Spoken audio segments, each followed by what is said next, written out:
प्रतिष्ठिता मनो मे वाच प्रतिष्ठितम् आविराविर्महेतिः वेदस्य मानिस्थः श्रुतं मे मा प्रहासीः अनेनाधीतेन अहोरात्रान् सन्दधामि ऋतं वदिष्यामि सत्यं वदिष्यामि तन्मामवतु तद्वक्तारमवतु अवतु माम् अवतु वक्तारम् अवतु वक्तारम् ॐ शान्ति शान्ति शान्तिः नारायणं नमस्कृत्य नरं चैव नरोत्तमं देवीं सरस्वतीं व्यासं ततो जयमुदीरयेत् सदाशिवसमारम्भां शङ्कराचार्यमध्यमाम् अस्मदाचार्यपर्यन्तां वन्दे गुरुपरम्पराम् यैरिमे गुरुर्पूर्वं पदवाक्यप्रमाणतः व्याख्याता सर्ववेदान्ताः तान् नित्यं प्रणतोष्म्यहम् वागर्धा इव सम्पृक्तौ वागर्धप्रतिपत्तये जगतः पितरौ वन्दे पार्वती परमेश्वरौ या देवी सर्वभूतेषु स्मृतिरूपेण संस्थिता नमस्तस्यै नमस्तस्यै नमस्तस्यै नमो नमः। नारायण। श्लोक नंबर पहला। रूपं दृश्यं लोचनं दृग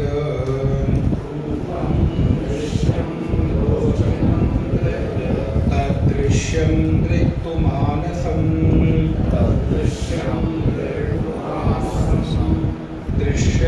दृश्याधिवृत्तयः साक्षी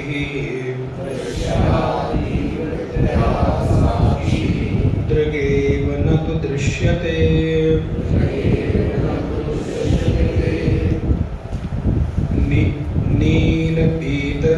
नीलपीतस्थूलसूक्ष्मं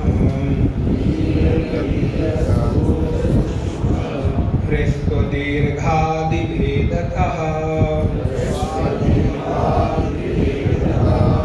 नानाविधानि रूपाणि पश्येत् लोचनमेकधा आन्ध्यमान्ध्यपटुत्वेषु आन्ध्यमान्ध्यपटुत्वेषु नेत्रधर्मेषु चैकधा संकल्पेन मनः श्रोत्रः त्वगादौ योज्यतामिदम् कामसङ्कल्पसन्देहो श्रद्धा श्रद्धे धृतितरे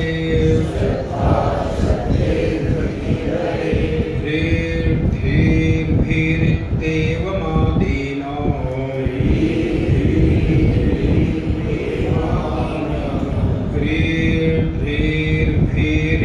धीर्भिरित्येवमादीनो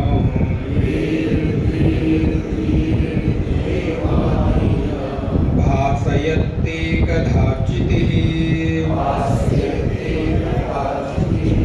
नोदेति नास्तमेत्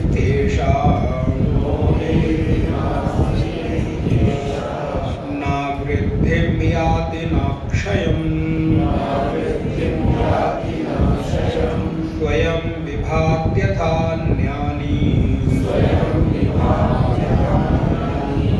भासयेत् साधनं विना चिच्छायापेशतो बुद्धौ चिच्छायापेशतो बुद्धौ भानं धीस्तु द्विधा स्थिता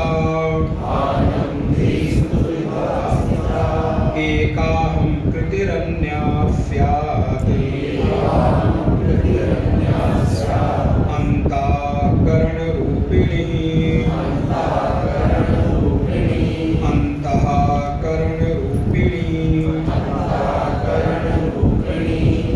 नारायण। कल की कक्षा में हम लोगों ने विचार किया जहां पर भगवत्पाद आचार्य लिखते हैं रूपम दृश्यम लोचनम दृक् तदृश्यम दृक्मानसम दृश्याधिवृत्तः साक्षी दृगेव न तो दृश्यते। अगर इस पूरे श्लोक को एक लाइन में सार रूप में हमको याद रखना हो, इतना याद रखा जा सकता है कि संसार के प्रत्येक पदार्थ, संसार का प्रत्येक दृश्य दृश्य है, दृष्टा केवल एक साक्षी चैतन्य ही है। जैसे गीता के 13वें अध्याय में भगवान कहते हैं सभी क्षेत्रों में क्षेत्र की परमात्मा मैं। सारे के सारे जो दिखाई देने वाली क्षेत्र है, दृश्य, क्षेत्र था दृश्य, खेत, जितने भी दृश्य हैं उन सारे दृश्यों में अगर कोई एक दृष्टा है तो वो मैं हूं। प्रत्येक दृश्य में एक चीज कॉमन है। जैसे कि यहाँ आए हुए प्रत्येक पिंड में, जितने भी यहाँ आप लोग बैठे हैं सब एक एक पिंड है। एक एक पिंड में एक चीज कॉमन है और वो है कि आप यहाँ पर अध्यात्म के भाव को लेकर आए। कितना है क्या है वो एक अलग का विषय है, लेकिन कम से कम चित्त के भीतर एक चीज कॉमन जरूर रही कि जो हमारा यहाँ आना, स्वभाव क्या है, संस्कार क्या है, वो अलग का विषय है। वैसे ही सभी क्षेत्रों में एक जो कॉमन है, सब में समान सामान्य रूप से गया हुआ है, उसका कहीं कम कहीं ज्यादा है ऐसा नहीं है। वो परमात्मा आप में कम है मुझ में ज्यादा है ये नहीं, ऐसा नहीं। वो जितना आप में है उतना ही मुझ में भी। वो जितना यहाँ उपस्थित दृश्यों में है उतने ही यहाँ उपस्थित दृश्यों में नहीं भी है, अर्थात जो दृश्य यहाँ नहीं है उनमें भी उतना ही है। वो जो मालिक है, वो जो चेतना है, वो जो स्वामी है, वो जो परमात्मा है, वो जो ब्रह्म है, आप नाम जो देना चाहें, भगवान है, गॉड है, खुदा है, नाम आप जो देना चाहें दे सकते हैं। वो जो परम चेतना है वो सभी में सामान्य रूप से अनुस्यूत है। कैसे अनुस्यूत है बोले, जैसे ये माला है, माला का एक एक पुष्प अलग अलग था। ये गुच्छ तब बना जब इस सभी फूलों के भीतर एक ऐसा द्रव्य गया जिसने सभी को संग्रहित कर दिया, जोड़ दिया। लेकिन वो जो धागा है वो दिखाई नहीं दे रहा है। आपके सामने अगर अभी इस माले को रखा जाए तो आपको क्या दिखाई देगा, धागा कि फूल? केवल फूल दिखाई देगा। लेकिन क्या बिना धागे के ये माला बन सकती है? अगर धागा टूट जाए, धागा हट जाए इसके भीतर से, तो ये सब बिखर जाएगा, मन के अलग अलग हो जाएगा। तो जैसे प्रत्येक पुष्प को पिरोकर रखने के लिए एक धागा सभी पुष्पों में समान रूप से अनुस्यूत है, पूरा हुआ है, भरा हुआ है, तभी इसको रोक कर रखा है। वैसे ही प्रत्येक दृश्य में वो जो साक्षी है, प्रत्येक क्षेत्र में वो जो क्षेत्रज्ञ परमात्मा है वो अनुस्यूत है, माले की भांति, जैसे माले में धागा है, कहीं कम कहीं ज्यादा बिल्कुल नहीं। भर रैया मेरा साइया, भर रैया भरपूर। जो मेरा साईं है, जो मेरा परमात्मा है, वो प्रत्येक जगह भरा हुआ है।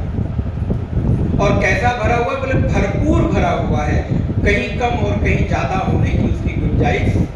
इसको अगर मैं ऐसा कहूं, उसके भीतर इतनी हिम्मत ही नहीं है, उसमें इतनी क्षमता ही नहीं है कि वो कहीं कम रहे और कहीं ज्यादा रहे।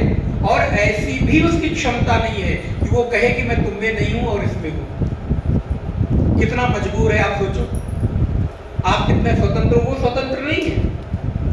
वो क्योंकि पूरी सृष्टि के कण कण में, प्रत्येक पदार्थ में जब वो है, तो किसको कहेगा कि मैं यहां हूं और यहां पर?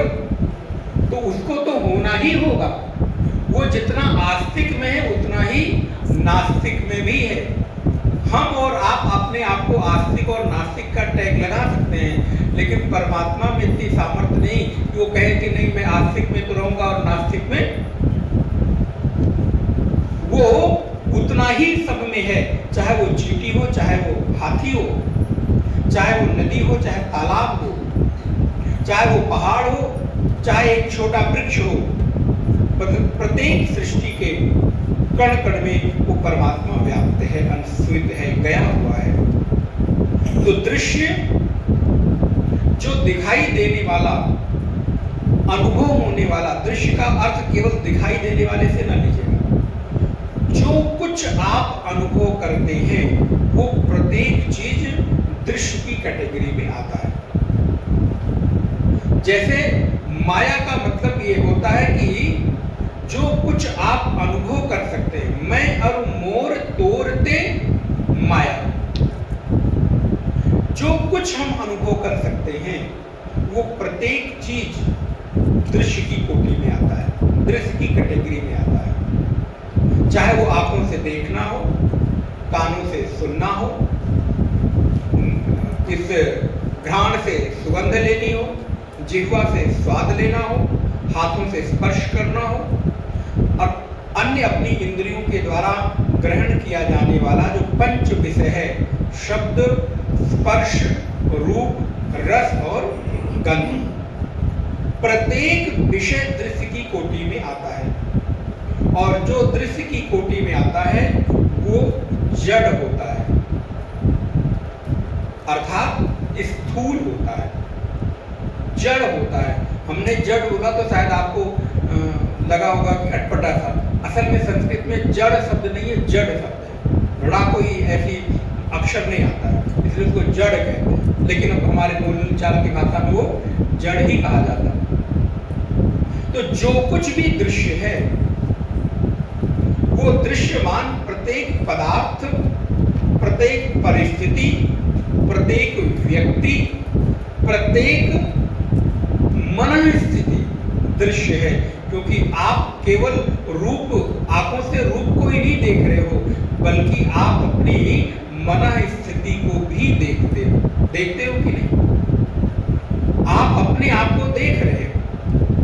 तो देखने वाली, अनुभव में आने वाली प्रत्येक चीज दृश्य है। दृश्य होने के कारण जड़ है और जड़ होने के कारण मिथ्या है। यद दृश्यम तद जड़म और तद मिथ्या, ये सिद्धांत बिल्कुल स्पष्ट है। जो दृश्य है वो जड़ होगा और जो जड़ होगा उसको मिथ्या होना ही होगा। मिथ्या का अर्थ झूठा नहीं होता, ध्यान रखिएगा। मिथ्या का अर्थ वो है नहीं, ऐसा नहीं है। मिथ्या और असत्य में अंतर होता है। असत्य अर्थात जो है ही नहीं, लेकिन मिथ्या जो है लेकिन उसकी सत्ता हमको भाषित नहीं हो रही। उसकी सत्ता पकड़ने जाएंगे तो हमको मिलेगी नहीं, उसको मिथ्या होता है। दृश्यमान पदार्थ अपने होने का भ्रम कराए, लेकिन जब मैं उसको पकड़ने जाऊं तो पकड़ में ना आए, उसको मिथ्या कहते हैं। जैसे मरुमरीचिका, तपती हुई रेगिस्तान में रेत के ऊपर जब प्रचंड सूर्य की किरणें पड़ती हैं तो वो जो बालुका है चमक पड़ती है, और दूर खड़ा हुआ कोई प्यासा आदमी उस चमकती हुई बालू को, रेत को समझता है कि यहाँ पर, लेकिन जब वो पानी की प्यास में दौड़ता हुआ वहां पहुंचता है तो उसको वहां पानी नहीं मिलता, वही सूखा हुआ। तो भास तो रहा था जल, लेकिन जब जल लेने पहुंचे तो वहां पर जल, जैसे रजत में, सुक्तिका में रजत, कई बार समुद्र के किनारे आप देखते हैं छोटी छोटी वो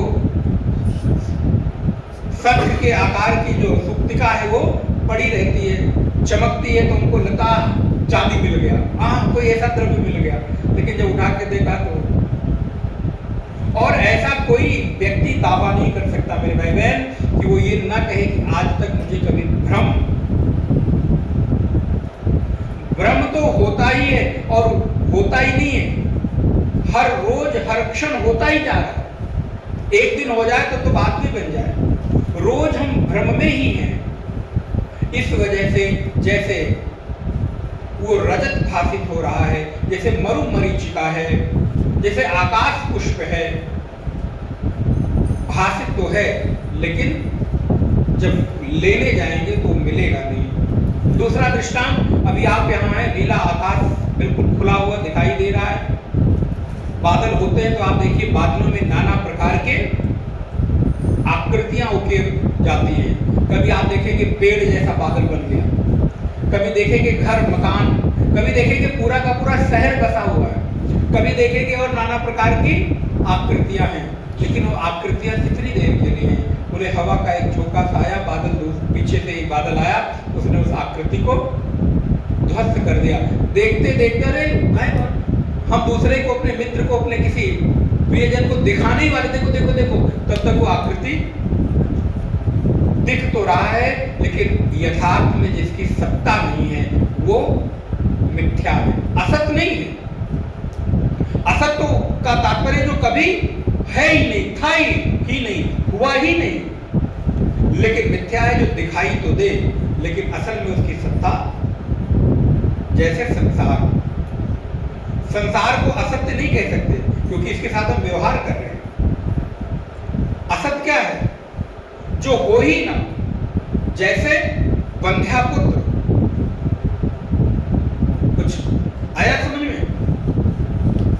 बंध्या, जैसे किसी भी बंध्या स्त्री को पुत्र, तो पुत्र तो सत्य है, लेकिन क्या बंध्या स्त्री को पुत्र हो सकता है? बोले नहीं, ये तीनों कालों में कभी भी सत्य, ये जो कभी कोई चीज थी ही नहीं लेकिन उसका नाम लिया जाए वो असत्य है, किंतु संसार मिथ्या है, असत्य नहीं है, क्योंकि इसके साथ मेरा व्यवहार हो रहा है। लेकिन संसार को जब हम पकड़ने जाएंगे तो क्या संसार पकड़ में आता है? संसार कभी पकड़ में, और नाम ही संसार उसका है जो प्रतिक्षण सरक रहा है, प्रतिक्षण हमारे हाथ से फिसल रहा है, उसी का नाम तो संसार है। संसरति इति संसारा, जो सरक रहा है वही संसार है, जो पकड़ने तो जाए लेकिन पकड़ में ना आए। अच्छा ये बताओ, संसार नाम की चीज क्या है? आप कहते हो संसार ने भाव और बंधन में डाल रखा, गृह कारज नाना जंजाला ते अति दुर्गम शैल विशाला। अच्छा संसार में संसार क्या है? विचार करो, किसको संसार आप कहें? संसार में संसार कोई चीज नहीं है, एक छोटी छोटी वस्तुएं, छोटी छोटी घटनाएं, छोटे छोटे आपके अनुभव मिलकर संसार बनते हैं। संसरति संसार, जो प्रतिक्षण सरक रहा है। आप पत्नी को संसार कहेंगे तो पति को नहीं कहेंगे, बेटी को संसार कहेंगे तो बेटे को नहीं कहेंगे। तो संसार एक कोई वस्तु विशेष का नाम है क्या? हमारे आसपास घटित होने वाली जो परिस्थितियां हैं, उन परिस्थितियों का एक जो समूह है वो संसार है। लेकिन अगर हम संसार को पकड़ने जाएं तो क्या पकड़ेंगे? ये माइक पकड़ेंगे कि संसार पकड़ेंगे? हम कहें आप संसार को पकड़िए तो आप क्या पकड़ेंगे? अपने किसी मित्र को पकड़ेंगे कि उसके संसार को पकड़ेंगे? संसार में संसार जैसी कोई चीज आपको मिले तो जरा विचार करिएगा और मुझे भी बताइएगा। तो जो चीज प्रतिक्षण आपके हाथों से सरक रही है वो संसार है, इसलिए वो मिथ्या है। दृश्य होने के कारण, जड़ होने के कारण मिथ्या है। और जो कुछ मिथ्या है उस मिथ्या से प्रेम करना ये कोई बुद्धिमानी तो नहीं दिखाई देता।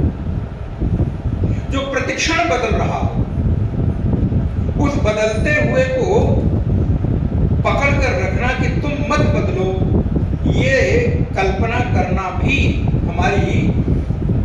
हमारी बेवकूफी ही है। क्योंकि जो परिवर्तनशील है उस परिवर्तनशील को आप रोक नहीं सकते। इस परिवर्तनशील दृश्य में एक वस्तु ऐसी है जो अपरिवर्तित है, जो कभी किसी अवस्था में, किसी काल में बदलती नहीं, जो त्रिकाला बाधित है, जो तीनों कालों में कभी बाधित न होवे, सब कुछ बदल जाए। जैसे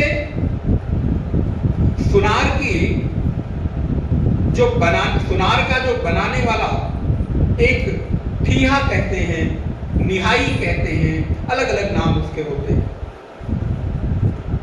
वो कभी नहीं बदलता, लेकिन उसके ऊपर के दृश्य बदलते रहते। आभूषण बदल रहा है लेकिन सोना, आप सोने को पकड़ कर रखोगे तब तो सुखी रहोगे, लेकिन अगर आभूषण को पकड़ के रखोगे तो कभी सुखी, क्योंकि आज इस सोने से ये चैन बनी है, माला बनी है, कल इसी सोने से हाथ का बन जाएगा, कान का बन जाएगा, नाक का बन जाएगा, कमर का बन जाएगा, पैर का बन जाएगा। तो इस आभूषण में सत्य क्या है? बोले आभूषण में आभूषण सत्य नहीं है, आभूषण में सोना सत्य है। जैसे कुल्हड़ में, सुराही में, घट सत्य नहीं है, मिट्टी सत्य है, वैसे ही संसार में संसार सत्य नहीं है।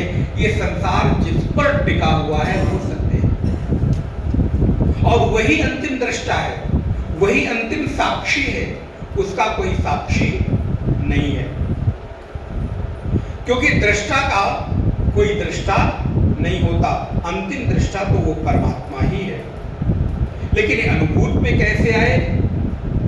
तो नारायण भगवत्पाद शंकराचार्य लिखते हैं कि आप जिस रूप को देख रहे हैं, जिन आंखों से आप दृश्यों को देख रहे हैं, उन दृश्यों को देखने के लिए एक ही नेत्र पर्याप्त है। नीला रंग देखने के लिए एक आंख चाहिए और पीला रंग देखने के लिए दूसरी आंख चाहिए। आप सोचो, अगर ऐसा हो तो क्या हो जाए? पूरे देह में केवल और केवल नीले रंग के लिए एक आंख, पीले रंग के लिए दूसरी आंख, लाल के लिए तीसरी, काले के लिए पांचवी। पहाड़ देखना हो तो एक और बड़ी आंख चाहिए, और किसी व्यक्ति को देखना हो तो छोटी आंख चाहिए। किसी परिस्थिति को देखना हो बोले मीडियम वाली आंख चाहिए, क्योंकि बीच में रहकर देखना है। बोले ऐसा नहीं है। इन्हीं एक आंखों से, इन्हीं एक नेत्रों से, चाहे वो विराट से विराट कोई पहाड़, नदी हो, उसको भी देख सकते हैं, और छोटी से छोटी एक चींटी हो तो भी ये आंखें उसको, चींटी को देखने के लिए चींटी जैसी छोटी सी आंख, और पहाड़ को देखने के लिए पहाड़ जैसी बड़ी सी आंख। अगर ऐसा हो तो बताइए मनुष्य की स्थिति कल्पना करके देखो, कितना डरावना लगे। एक सामान्य सी आंख से थोड़ी सी आंख अगर कभी किसी की दिख जाती है बड़ी, आप देखा होगा आप लोगों ने, कैसी भयावता लगती है। अरे इतनी बड़ी सी आंख, भाई चेहरा हटा लेते हैं, चश्मा लगा के रखा करो, काला चश्मा लगा के रखा करो। अब पहाड़ देखना हो तो इतनी बड़ी आंख चाहिए, इतनी भी छोटी होगी था, क्योंकि पहाड़ तो इतना बड़ा था। बोले नहीं, इन्हीं आंखों से हम पहाड़ों को भी देख सकते हैं, और छोटी सी नन्ही सी हृष्ट दीर्घादि भेदतः, इन्हीं नेत्र युगलों से बड़े से बड़े और छोटे से छोटे रूप को देखते हैं। हृष्ट हो, दीर्घ हो, स्थूल हो, सूक्ष्म हो, जितनी भी विविधताएं हैं, नाना विधानि रूपाणि पश्येत लोचनम एकधा, एक ही लोचन, एक लोचन का तात्पर्य है युगल लोचन, जो आपकी आंखें। तो जब आंखें कही जाए तो एक आंख ना लेने, तुम्हारा बड़ी गड़बड़ हो जाएगी। हाँ, कहेंगे आप सुबह सुबह बैठ के एक आंख वाला बना रहे। तो हमारे जो युगल नेत्र हैं वो ह्रस्व से लेकर दीर्घ से लेकर स्थूल से लेकर सूक्ष्म तक सभी को देखते हैं, सभी पदार्थों को देखते हैं। लेकिन देखते किससे हैं? आंखों से। बोले नहीं नहीं, आंखों से देखते तो महाराज मृत व्यक्ति की आंखें सब कुछ देख लेती, अपने प्रियजन का रूप नेत्रों में बसा लेती, लेकिन देखने वाला तो पीछे और कोई बैठा हुआ है। वो कौन है? बोले वो मन महाराज बैठे हैं, जो आंखों के माध्यम से देखते हैं। और एक चीज आपको अपनी इंद्रियों से सीखना चाहिए, पता है क्या? आपको अपनी इंद्रियों से विरक्ति सीखनी चाहिए। आपकी इंद्रियां रोज आपको विरक्त होने का संकेत कर रही है, डिटैच हो जाओ। अच्छा तो सोचो, अगर आंखें आपकी तरह संग्रह करती तो आज तक आंखों का स्टोरेज भर जाता कि नहीं? लेकिन लाखों लाख या करोड़ों करोड़ दृश्य देखने के बाद भी आंख का जो मेमोरी है, आंख की जो स्टोरेज है, अभी तक फुल। कितना बड़ा कितनी टीवी, अभी तो टीवी से भी कुछ अधिक हो गया ना, कितनी कितनी टीवी की हार्ड डिस्क होगी आंखों में। रोज रोज रोज मोबाइल महाराज 500 जीबी की लो, पता चला 1 साल के बाद हैंग होने लग गए। लेकिन आंखें तो बचपन से लेकर और अभी तक रूप देखती जा रही, लेकिन अभी तक वो नहीं कह रही है कि बस मैं हैंग हो रही हूँ, अब नहीं देखना है। बोलो रोज रोज नया नया दृश्य और अधिक देखने की चाह इसकी बढ़ती जा रही है। एक नया सौंदर्य देखा, एक नया रूप देखा, उससे मन नहीं भरा, दूसरा देखा, तीसरा देखा। एक ही बार में न जाने कितने रूप स्वरूप और सौंदर्य को देख रहे हैं, लेकिन फिर भी कभी आंखें भरती नहीं, थकती नहीं। कितनी विरक्त है। अगर हम अपनी आंखों से ही शिक्षा ले लें, आंखें रूप देखती तो हैं, लेकिन डेटा ट्रांसफर कर देती, जाओ जाओ किसके पास? मन के पास। मुझे अब मन, तुम जानो, तुम्हारा काम जाने, मुझे नहीं मालूम। जैसे आपने फोटो खींची और एक बार में सारी फोटो डाल दी, अब जिसके मोबाइल में जा रही है वो जाने, आपने तो बेचकर फुर्सत। अब हमने डेटा ट्रांसफर कर दिया, जिसके में जा रहा है वो जाने। वैसे ही आंखें रूप को देखा, सौंदर्य को देखा, और देखने के बाद मन को ट्रांसफर, मन महाराज जाने उससे प्रभावित होते हो, अप्रभावित होते हो, ये मन का काम है, ये आंखों का काम। और ऐसी सारी इंद्रियां, कान शब्द सुनते हैं। गाली सुना तो कान के पास रहता तो महाराज कान की क्या स्थिति होती? लेकिन गाली सुनने के बाद प्रभावित कान होता है कि मन? अच्छा, किसी ने प्रशंसा कर दी, किसी ने बड़ी, अरे आप तो बड़े अच्छे लग रहे हैं, अरे आप तो बड़े खूबसूरत हैं, अरे आप तो बहुत अच्छे व्यक्तित्व के धनी व्यक्ति हैं, आपका स्वभाव तो बहुत अच्छा है। महाराज कान सुना, लेकिन कान फूल कर कुप्पा नहीं हुआ।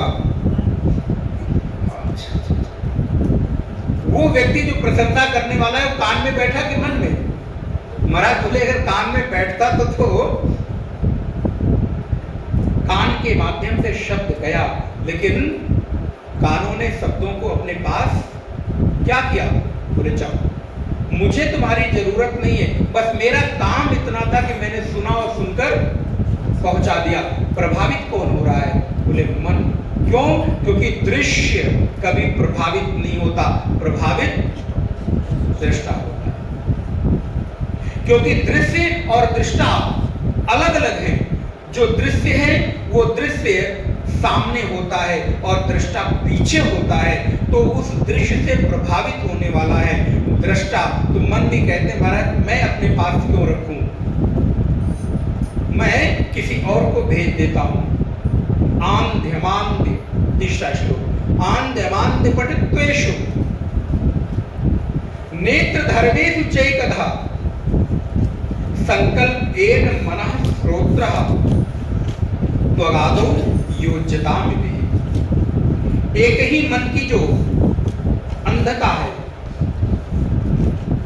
एक ही मन नेत्र की अंधता को और पटुता को दोनों को जानता है। अर्थात किसी की आंखें बहुत तेज हों तो भी, और किसी की आंखों के ऊपर आंखें लग जाएं तो भी। अब जितने भी हम लोग बैठे हुए ना, आंखों के ऊपर आंखें लगाकर बैठे, ये भी तो आंखें है।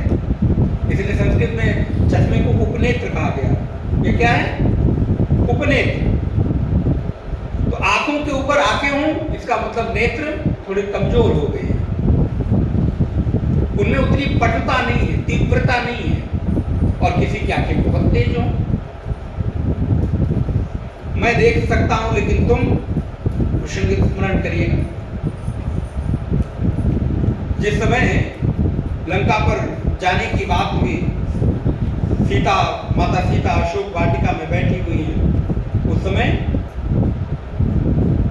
गिद्धराज कहते हैं, मैं देखूं तुम ना, क्योंकि मेरी आंखें बहुत तेज हैं।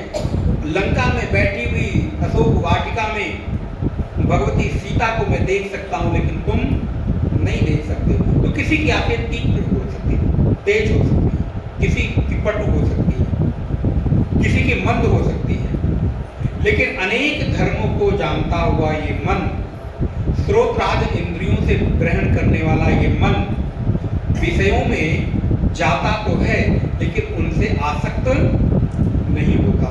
तो क्या करता है? बोले मन गया और जाकर तुरंत वहां से वापस आ गया। इसीलिए मन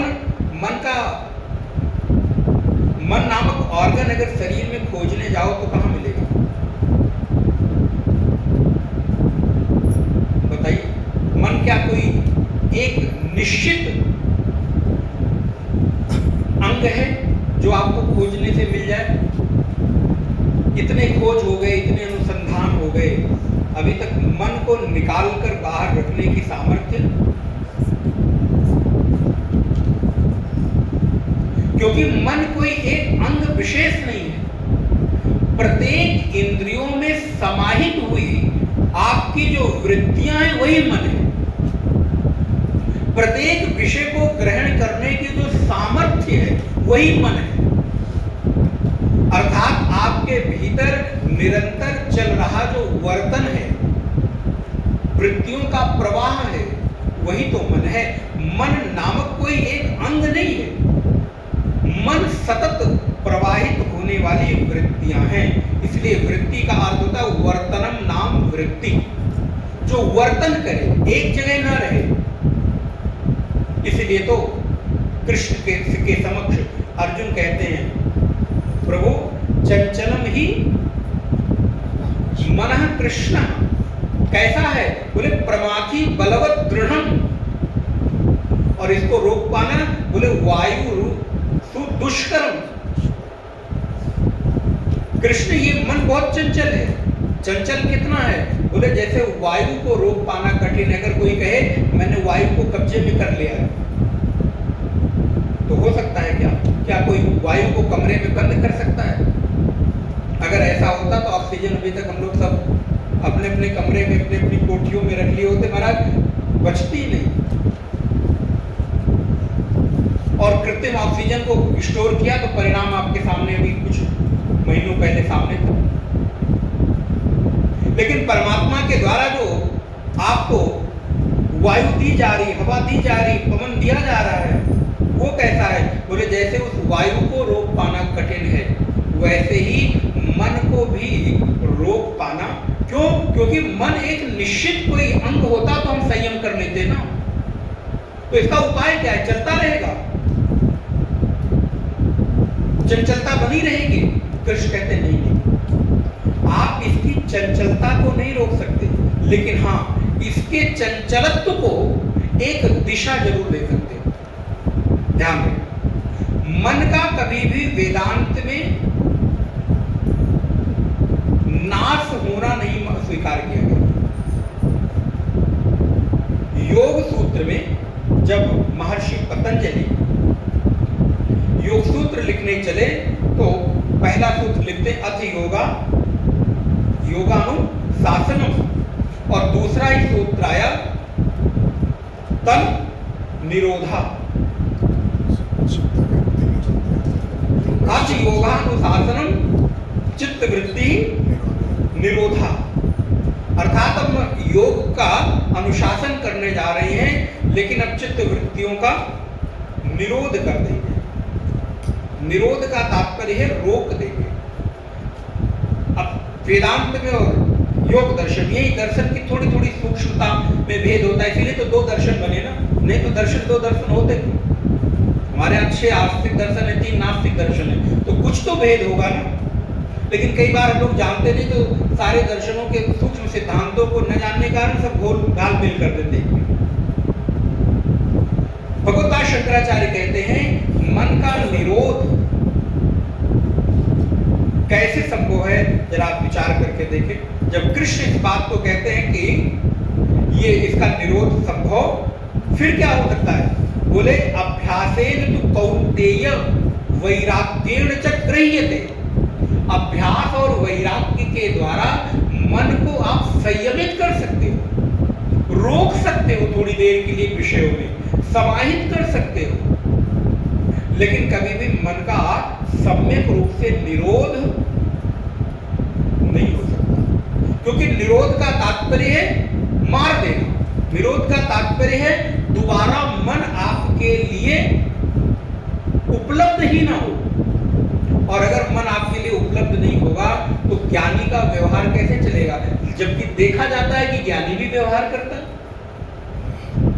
पकड़ में आ रहा है ना जो सूक्ष्म भेद है। अगर ज्ञानी का व्यवहार दिखाई दे रहा है तो क्या बिना मन के संभव है? और अगर उसका निरोध कर दिया जाए तो व्यवहार कैसे होगा? जबकि स्थित प्रज्ञ के लक्षण करते हुए कहते हैं कि ज्ञानी भी सारे व्यवहार करता है, वो उसी तरह का व्यवहार करता है। भगवान कहते हैं नैव किंचित करोमीति, व्यवहार सब कुछ कर रहा है, लेकिन बस अंतर इतना है, व्यवहार करते हुए वो इस बात को समझ रहा है कि मेरा व्यवहार ये है वेदांत दर्शन। मैं व्यवहार करूं, लेकिन व्यवहार करते हुए उससे उपराम रहूं, असंग रहूं। वेदांत का सिद्धांत यह है, साक्षी का तात्पर्य क्या है? असंगता ही साक्षी का लक्षण है। किससे असंग रहना? बोले मन से, व्यवहार से, विषयों से, श्रवण से, इत्यादि चीजों से असंगता ही तो साक्षी है। तो जब भगवान कहते हैं कि मन को अभ्यास और वैराग्य के द्वारा संयमित किया जा सकता है, किंतु उसका नाश कर देना, निरोध कर देना, ये प्रतीत तो नहीं होता है। अगर ऐसा हो जाए तो व्यवहार तो चलेगा ही नहीं, जबकि व्यवहार तो करते हुए दिखाई देते हैं।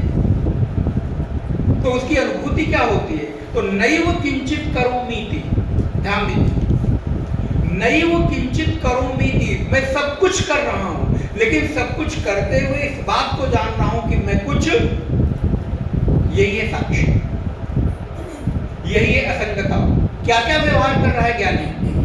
बोले पश्यन, श्रवण, स्पृशन, जिघ्रन, अश्नन, गक्षन, स्वपन, स्वशन, प्रलपन, विसृजन, ग्रहणन, उन्मिषन, निमिषन, नपिहि नैव किंचित करोमीति युक्तो मन्येत तत्त्ववित्। यह तत्त्ववित् समन्येत, जो तत्त्वविद है वो ऐसा मानता है कि मैं सब कुछ करता हुआ भी मैं कुछ, यही असंगता ही साक्षित्व है। और जब ये साक्षित्व की बात की जाती है तो ये जो है, जो ये कह रहा है कि मैं सब कुछ करता हुआ मैं नहीं करता हूं, यही आप हो, यही मैं है। आपके भीतर दो मैं है, एक असली और एक नकली। असली वाला मैं नीचे बैठा रहता है और नकली वाला मैं सारा व्यवहार करता है। बात समझ नहीं आया? क्योंकि अगर आपके पास दो मैं ना हो, असली और नकली वाले, तो आप व्यवहार नहीं कर सकते। नकली वाला व्यवहार करते हुए आपको ये भ्रम दिलाता रहता है कि मैं असली हूं, जबकि असली वाला कभी व्यवहार, जैसे अभी अभी आप विचार करें, मैं बोल रहा हूं, आप सुन रहे हैं ना? सुन रहे हैं पक्का ना? धीरे से बोल रहे हैं, सब कुछ लोग नहीं सुन रहे हैं। अच्छा, आप अपने सुनने को जान रहे हैं कि नहीं? अभी तो आप कह रहे थे कि मैं सुन रहा हूं, मैं सुन रहा हूं। एक मैं जो कह रहा है कि मैं सुन रहा हूं, फिर दूसरा आप कह रहे हो कि मैं अपने सुनने को भी सुन रहा हूं या जान रहा हूं। तो आपके भीतर दो वृत्तियां, दो मैं एक साथ काम कर रहे हैं कि नहीं कर रहे हैं? लेकिन वो जो जान रहा है कि मैं सुन रहा हूं, क्या वो उसके पीछे भी कोई कह रहा है कि मैं जान रहा हूं? नहीं कह रहा है ना? तो जो ये मैं है, अथवा मैं अपना कहूं कि मैं बोल रहा हूं, मैं जान रहा हूं कि मैं बोल रहा हूं, तो मैं एक बोल रहा हूं, ये मैं जान रहा हूं कि मैं बोल रहा हूं, और दूसरा मैं ये जान रहा हूं कि हाँ, पीछे से बैठकर कोई ये अनुभव कर रहा है कि तुम बोल रहे हो अथवा जान रहे हो। तो एक तो सुनने को जानना, और एक सुनने जो सुन रहा है उसको जानना। तो वो जो सुनने को जान रहा है, वो मैं, वही आप हो, वही आपकी असंगता है, वही आपका साक्षित्व है, जिसके कारण आप इस सुनने को जान रहे हो, इस देखने को जान रहे हो, इस ग्रहण करने को जान रहे हो। प्रत्येक व्यवहार उस नकली वाले आम पर टिका हुआ है। असली वाला आम तो बेचारा नीचे बैठा हुआ कह रहा है कि हाँ मैं जान रहा हूं, लेकिन उस ओर हमारी दृष्टि। आप कौन हो? बोले वो जो है जो कभी भी बदल नहीं रहा है। ये सुनने वाला बदलता रहता है, ये कभी सुन रहा है, कभी देख रहा है, कभी खा रहा है, कभी पी रहा है, कभी आ रहा है, कभी जा रहा है, कभी कुछ कर रहा है। इसलिए मन के भीतर की ये जो स्थिति है कि एक आप सुनने को सुन रहे हो और एक सुनने वाले को जान रहे हो, वो जानना ही असल में आपका यथार्थ स्वरूप है, वही आप हो। ये सारे व्यवहार तो आते जाते रहेंगे, बदलते रहेंगे। इन बदलने वाले से आप प्रभावित ना हो, बस वो वाला ना बदलने पाए, इसका ध्यान रखें। ये तो आज है, कल दूसरा होगा, परसों कुछ और होगा, अगले दिन कुछ और हो जाएगा। इस वजह से भगवत पाद कहते हैं, जो भी हमारे इंद्रियों के व्यवहार हो रहे हैं, वो सारे इंद्रियों के व्यवहार हमारी वृत्तियों पर निर्भर करते हैं, और जो हमारा वर्तन है वही वृत्ति है। अर्थात सतत विचारों का प्रवाह ही वृत्ति है, और वृत्ति कभी भी एक नहीं हो सकती। वृत्ति हमेशा बदलती रहेगी। आपने देखा होगा, एक पहले के समय बड़ा चला था, एक घड़ी चलती थी और उसके नीचे कैसे कुछ पेंडुलम जैसा लगा रहता था, वो ऐसे ऐसे दिखा होगा ना, हिलता रहता था। एक क्षण के लिए भी वो रुकता, कभी इधर कभी इधर, कभी इधर कभी इधर। लेकिन उसके हिलने से क्या घड़ी के समय में हिलना होता था? घड़ी का समय अपने समय पर यथावत चल रहा है। ऐसे ही मेरा मन भी है, ये पेंडुलम की भांति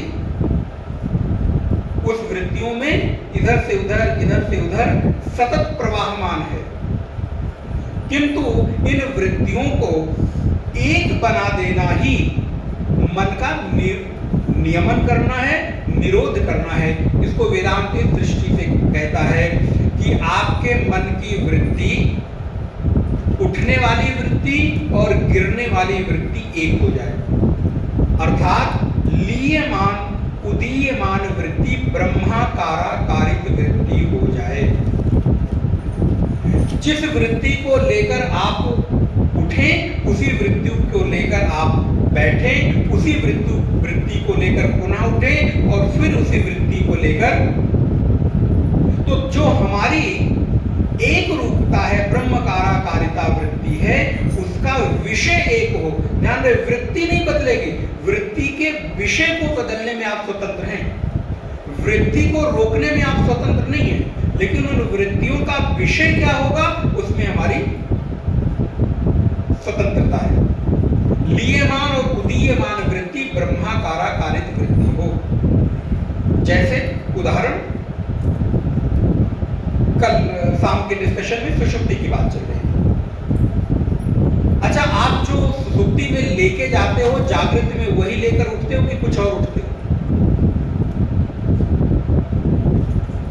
आप अगर सोने के पहले ये विचार करके सोते हो कि प्रातः काल मुझे कहीं जाना है, ये कार्य करना है, तो जब सोकर आप उठते हो तो वो याद रहता है कि नहीं रहता है? रहता है। अर्थात हम जो लेकर गए थे वही लेकर, जबकि 4 घंटे 6 घंटे तो आपको होश भी नहीं था, वो विचार भी ऐसी प्रगाढ़ निद्रा में थे, ऐसी गहरी सुषुप्ति में थे कि आपको अपने ही होने का भान नहीं था। किस बिस्तर पर लेटे हैं कई बार वो भी भान नहीं रहता, इतनी गाढ़ी प्रगाढ़ सुषुप्ति होती है। लेकिन जब हम उठते हैं तो वही विचार लेकर, और प्रायः आप देखेंगे रात्रि के सोने के पूर्व जो अंतिम विचार होगा प्रातःकाल उठते समय पहला विचार होगा। अगर संवेदनशील हैं, थोड़ा ध्यान दे सकते हैं तो आप देख दीजिएगा। हमारा अंतिम जो विचार होगा, अंतिम जो थॉट चल रहा होगा, इसीलिए कहते हैं सोते समय हमेशा भगवत स्मरण के साथ, भगवत स्मृति के साथ विश्राम करें।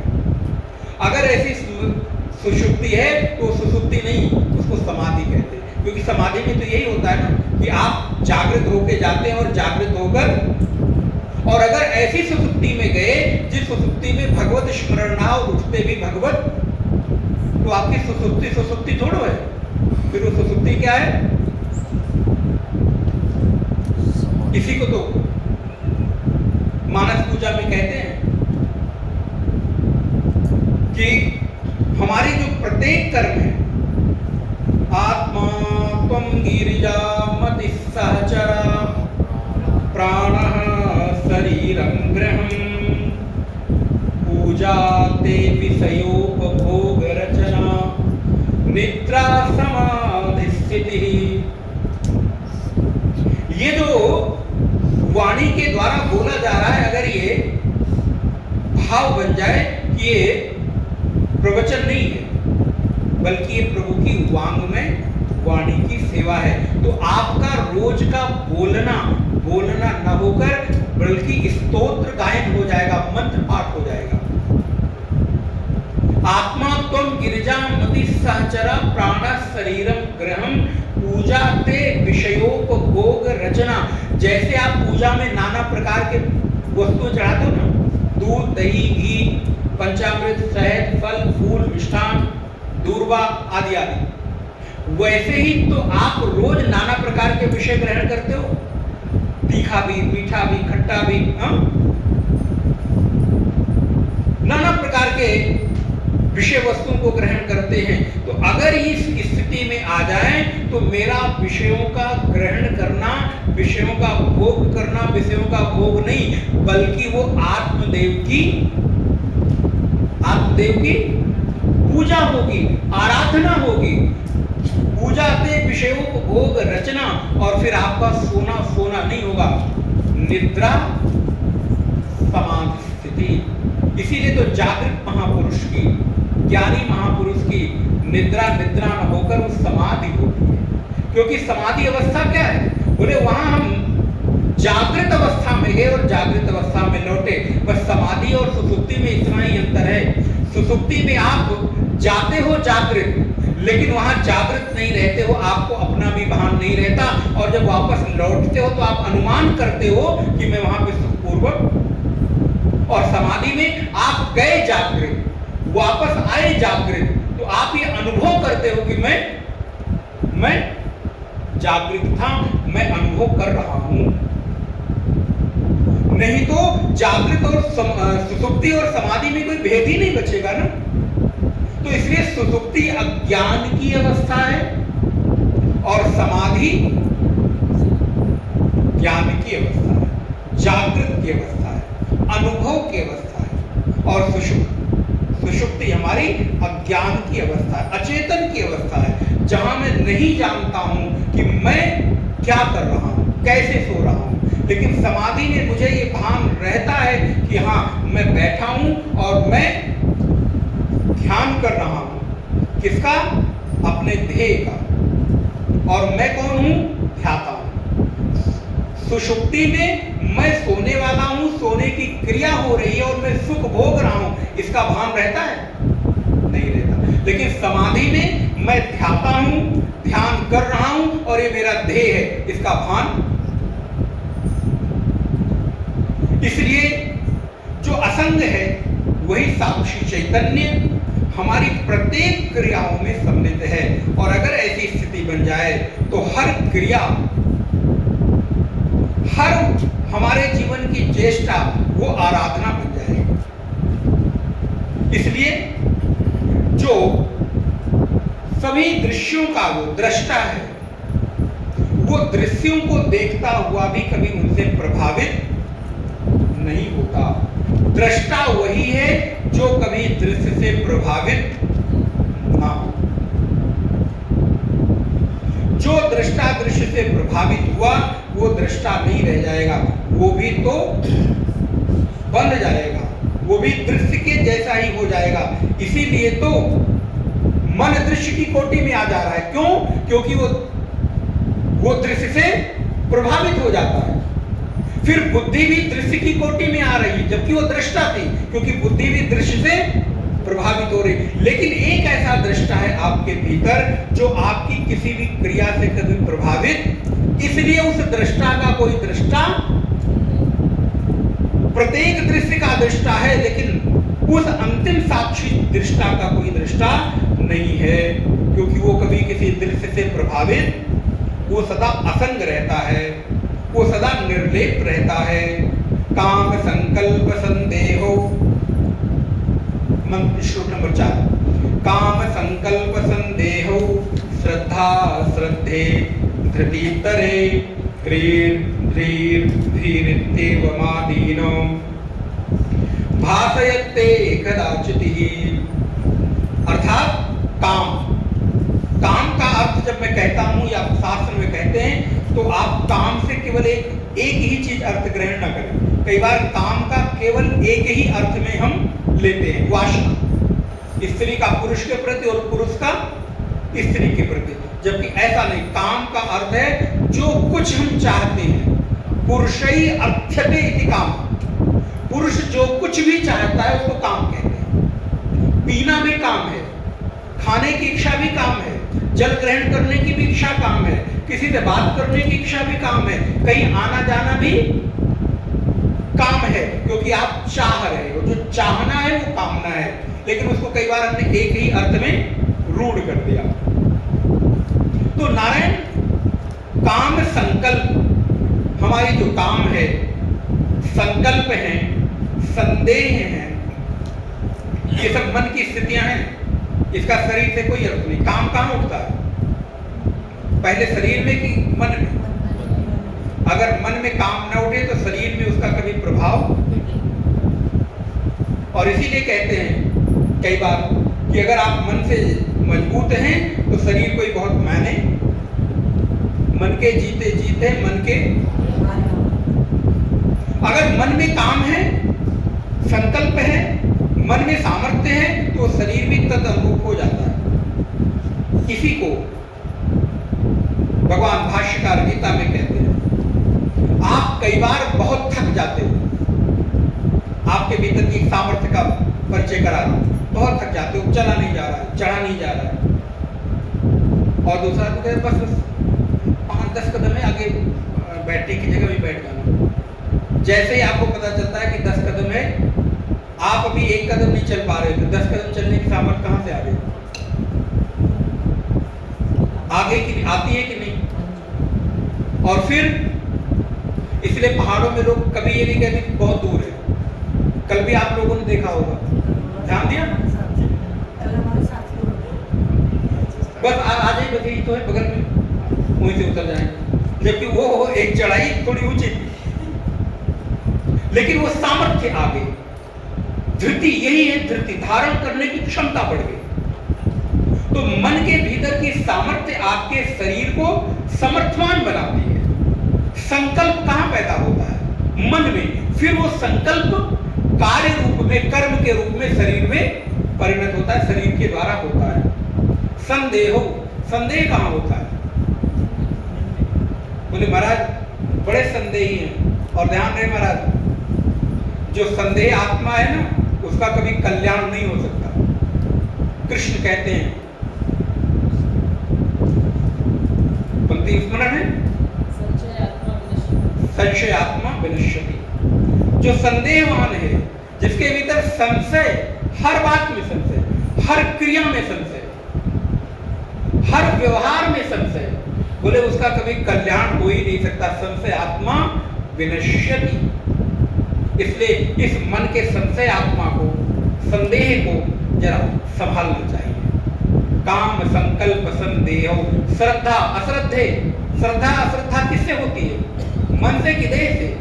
जब मन में श्रद्धा है तब देह श्रद्धास्पद के प्रति झुकता है। इसलिए मैं आपको निवेदन कर रहा था, शरीर झुक जाए अच्छी बात है, लेकिन शरीर के साथ मन का झुकना भी,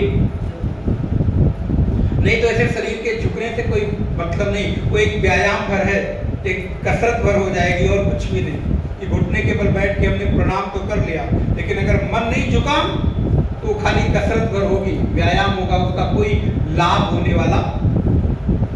इसलिए श्रद्धा अश्रद्धा कहां से होती है? श्रद्धा, श्रद्धे, धृति, तरे। श्रद्धा, श्रद्धा, धृति, धारण करने की क्षमता।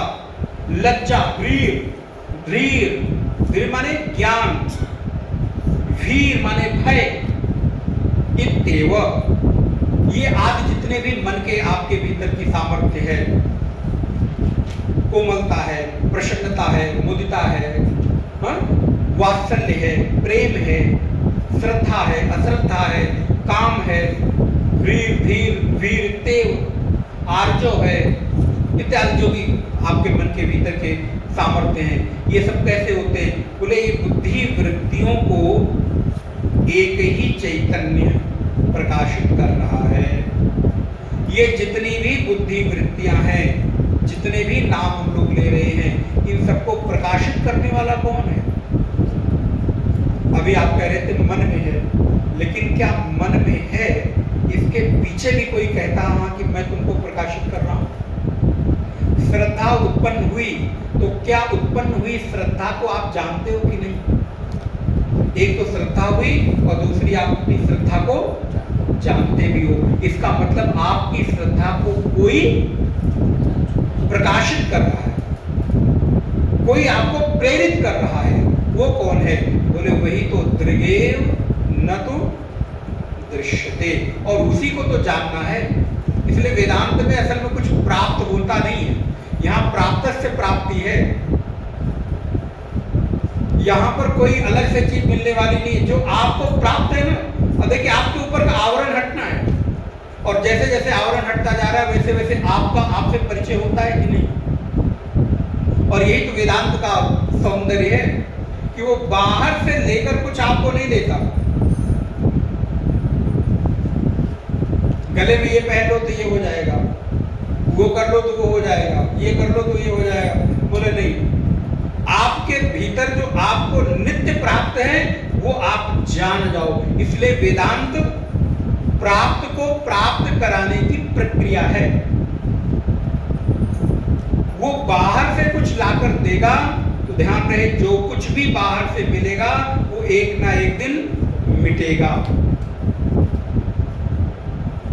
कर्म से जो कुछ प्राप्त करोगे वो मिटेगा, क्योंकि कर्म से पैदा हुई प्रत्येक वस्तु की एक सीमा होती है, एक आयु होती है।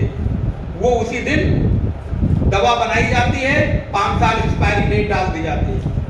बहुत लंबा चौड़ा मजबूत पुल बनाया गया, इंजीनियर ने कह दिया 100 साल के बाद इसकी आयु आप अपना घर बड़े सीमेंट और बड़े मजबूत बनाते हो, लेकिन बनाते बनाते ही वो पुराना होना तो शुरू ही हो जाता है।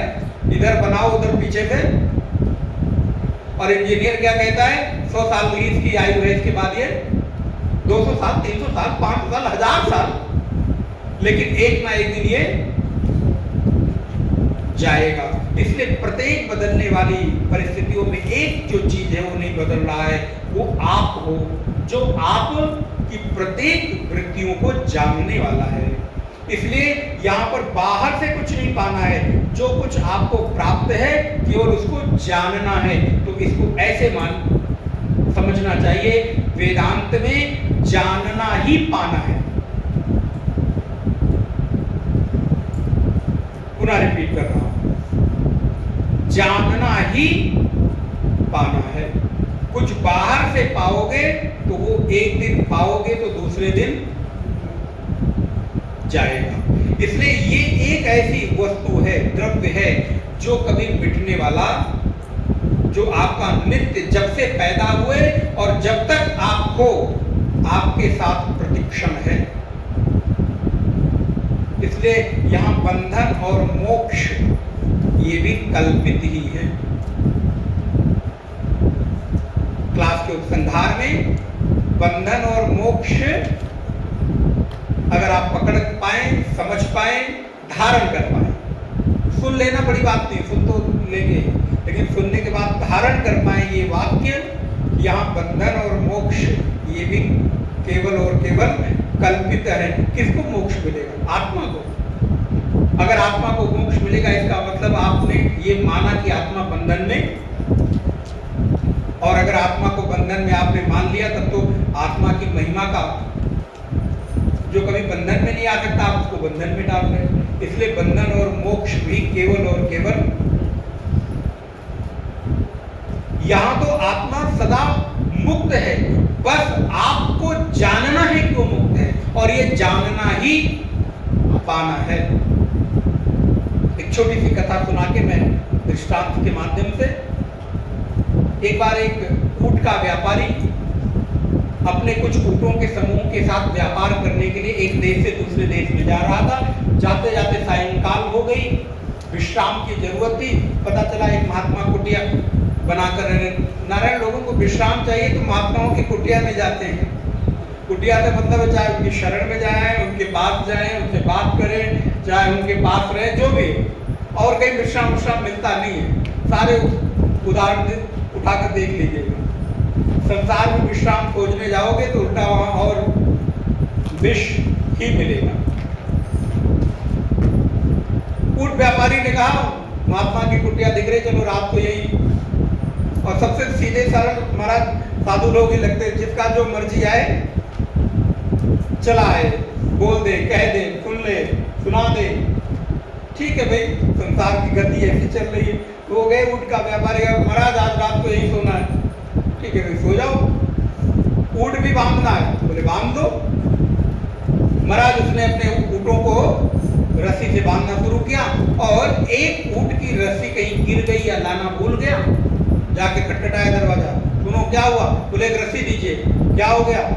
हमारा ऊंट नहीं तो रात को उठकर कहीं भाग जाएगा, इसको बांधना है। आत्मा ने कहा हम ऊंट व्यापारी दोनों की रस्सी रखते फिरेंगे, या मुझे मालूम था कि तुम ऊंट लेकर आ रहे हो, तुम रस्सी की व्यवस्था कर। बोले मेरे पास रस्सी वस्सी नहीं है। नहीं दीजिए दीजिए, नहीं तो ऊंट चला जाएगा, उसकी जिम्मेदारी आपकी होगी। महाराज संसारी लोग भी ना बड़े अटपटे लोग। महात्मा ने कहा अच्छा चलो एक उपाय बताता हूँ, ऊंट को रोज बांधते हो रस्सी से? बोले हाँ।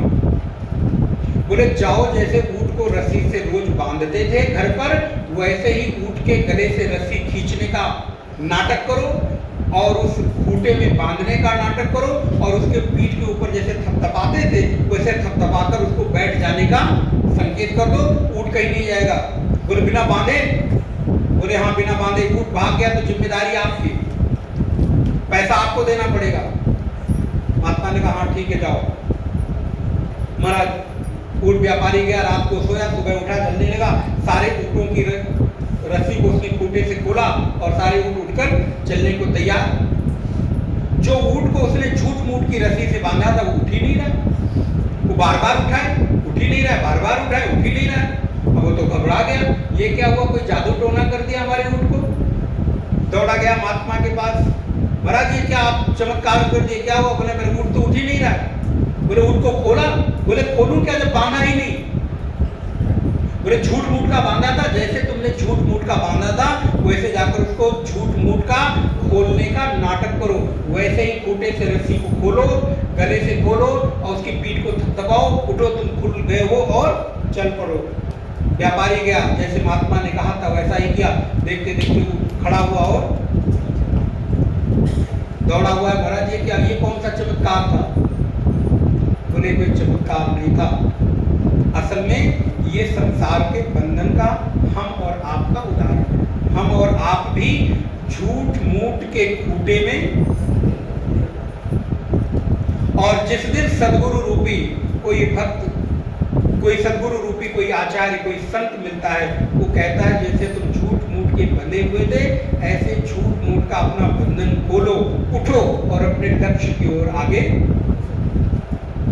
लेकिन जब तक आपको बताया नहीं जाएगा, जब तक आपकी पीठ थपथपाई नहीं जाएगी कि तुम झूठ मूठ के बंधे थे, वैसे ही झूठ मूठ का बंधन जब तक खुलेगा नहीं तब तक आप मुक्त। इसलिए आपका ये जो बंधन है ये झूठ मूठ का है। बस इस झूठ मूठ के बंधन को खोलने के लिए किसी सदगुरु की शरण जाकर आप ये जान जाओ कि मेरा बंधन कभी था ही नहीं।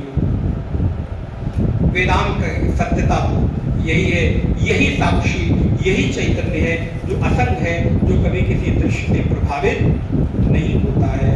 ओम पूर्णमदः पूर्णमिदं पूर्णात् पूर्णमुदच्यते पूर्णस्य पूर्णमादाय पूर्णमेवावशिष्यते।